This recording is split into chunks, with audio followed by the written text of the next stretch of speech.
So dear students, today we are going to discuss about OSFI questions. ये हमारा दूसरा lecture shoot होने जा रहा है OSFI के क्वेश्चंस के रिगार्डिंग। कुछ क्वेश्चंस हैं हमारे पास, ये डिस्कस कर रहे हैं हम, ठीक है, जो OSFI में आप लोगों के पास आ सकते हैं। तो OSFI में आप लोगों के पास एग्जैक्टली जो है तकरीबन मोस्टली 10 स्टेशन होते हैं, जिसमें से 8 स्टेशन होते हैं आपके स्टैटिक स्टेशंस और 2 होते हैं इंटरएक्टिव स्टेशंस। दो इंटरएक्टिव स्टेशन से वहाँ पर आप लोगों के 2 टीचर्स बैठते हैं, एक आप लोग के कॉलेज से टीचर बैठेगा, दूसरा लम्ब से बैठेगा।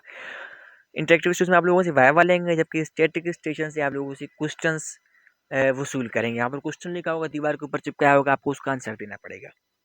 तो यहाँ पर कुछ क्वेश्चन है हमारे पास, आज वो डिस्कस करने जा रहे हैं हम। तो ये एक प्रोसीजर ऊपर हो रहा है, जिसमें एक नर्स जो है एक पेशेंट के ऊपर कोई प्रोसीजर कर रहा है। तो which procedure is performing in above picture. तो आंसर्स का क्या है, bed bath of the patient, यानी पेशेंट को क्या दे रहा है, ये बेट बाथ दे रहा है। What are the purpose of bed bath.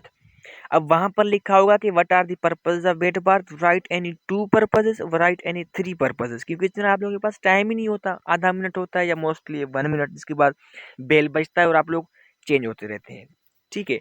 तो पर्पज जितने भी यहाँ पर 4 पर्पज तकरीबन बयान किए गए हैं, आप इनमें से 2, अगर आपके पास 2 पूछेगा आपने 2 लिखनी है, अगर 4 पूछेगा तो 4, अगर 3 पूछने तो 3, अगर 1 पूछना तो 1। तो पर्पज कौन कौन से इसके, to maintain and interact and well hydrated, ठीक है, यानी पेशेंट को हाइड्रेटेड हो रखना, यानी उसका पानी खत्म नहीं होना, डिहाइड्रेट ना होना, ठीक है, उसको बेड सोर ना होना। To remove oral secretions from oral cavity, यानी मुंह में उसके जो सिक्रेशंस आ रहे हैं सेल वगैरह, उसको रिमूव करना। तीसरा कौन सा है, टू प्रिवेंट बेड सोर, वो मैंने ऊपर ही बता दिया, ठीक है, to prevent bed sore. Number 4 है हमारे पास, to reduce body temperature.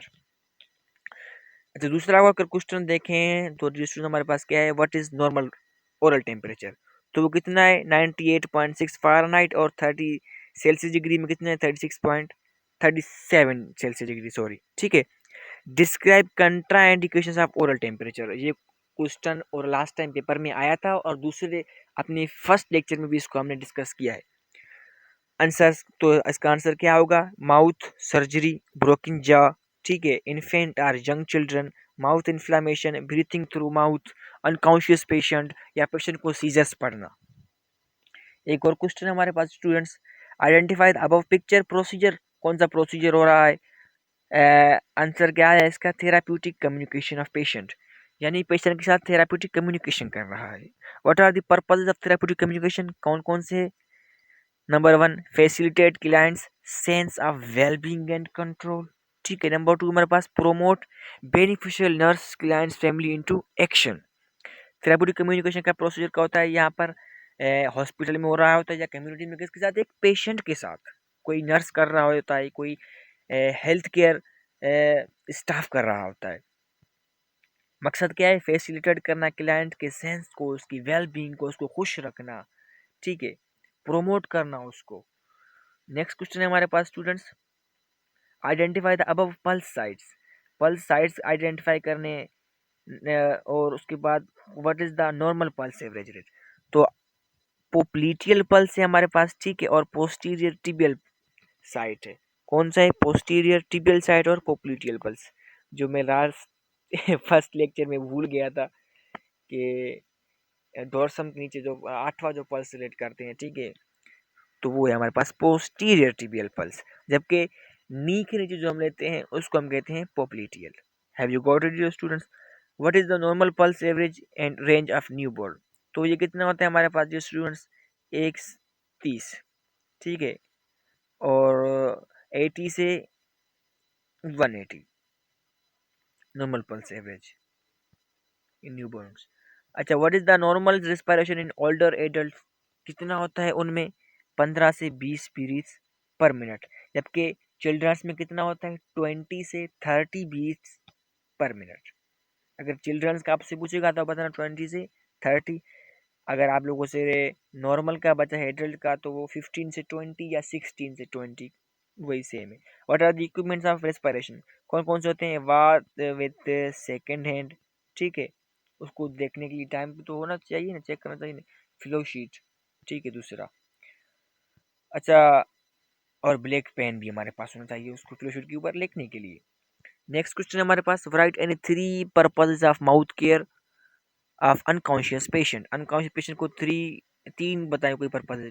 Answer है हमारे पास, to remove oral secretion from oral cavity, number 1, number 2 to prevent foul breathing dental carriers and infections, number 3 to prevent injury from aspiration, यानी उसके मुंह में कोई भी चीज है तो उसको वो एस्पायरेट ना कर सके। नेक्स्ट क्वेश्चन है हमारे पास, what are the main purpose of transferring patient from bed to wheel chair. कौन कौन से होते हैं मेन पर्पस? आंसर क्या है, the main M in all such transferring is maintain the continuity of medical care. क्या है कंटिन्यूटी ऑफ मेडिकल केयर, यानी पेशेंट को दूसरे से दूसरी जगह पर शिफ्ट करना या उसको कोई दूसरा उसके ऊपर कोई प्रोसीजर करना। नेक्स्ट क्वेश्चन जो स्टूडेंट हमारे पास क्या है, define range of motion. Exercise कर रहा है, आपने ये रेंज ऑफ मोशन बताना है और आइडेंटिफाई द अबव पोजीशन। ठीक है, तो रेंज ऑफ मोशन कौन सा है? Exercise refer to activity aim to improving movement of a specific joint. ये चीज़ जितनी भी की जा रही है यहाँ पर ज्वाइंट की मूवमेंट को ठीक करने के लिए किया जा रहा है। ठीक है, एडक्शन हो गया, एबडक्शन हो गया। एडक्शन क्या करना, किसी भी बॉडी पार्ट को मिड लाइन की तरफ लेके जाना, जबकि एबडक्शन क्या करना, किसी भी बॉडी पार्ट को मिड लाइन से अवे करना, जो आप लोगों ने एनाटॉमी फिजियोलॉजी में एमसीक्यूज देखे होंगे, फेस किए होंगे या F1 में। और ठीक है, दूसरी हमारे पास क्या हो गया, flexion, extension, extension. Identify the above position. ये पोजीशन लास्ट टाइम भी आप लोगों के पास रिपीट हुआ था, तो ये पोजीशन कौन सी थी स्टूडेंट्स? सिम्स पोजीशन है। आंसर सॉरी लेफ्ट लेटरल है, सॉरी सिम्स पोजीशन नहीं था, सिम्स पोजीशन में हम रेट कर रहे थे। तो ये कौन सा है हमारे पास जो स्टूडेंट्स, लेफ्ट लेटरल पोजीशन है।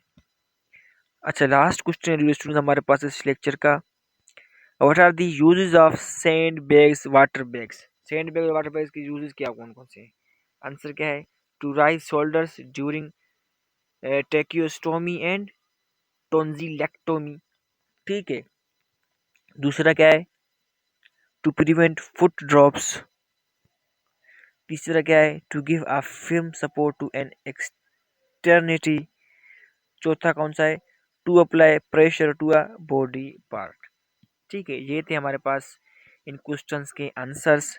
ठीक है जो स्टूडेंट्स, अगर आपको लेक्चर्स मज़ा दे रहे हों और रियली पेपर्स में आप लोगों की हेल्प हुई हो, आप लोगों के पेपर अच्छे हो गए हों, जो ग्रुप में मटेरियल आ रहा था व्हाट्सएप ग्रुप में, तो dear students kindly mister Sanaullah lectures को सब्सक्राइब करना ना भूलिए, लाइक एंड शेयर भी ज़रूर कीजिए, ताकि जब आप सेकंड सेमेस्टर में आ जाएं तो सेकंड सेमेस्टर की जो मटेरियल्स हैं वो आप लोगों तक पहुंच सके। ठीक है, एमसीक्यूज पहुंच सके आप लोगों के पास, दूसरे जो बीएसएन से रिलेटेड आप लोगों के मटेरियल हैं वो आप लोगों के पास पहुंच सके। Have you got it dear students, मिलते हैं अपने अगले लेक्चर में। Thank you very much.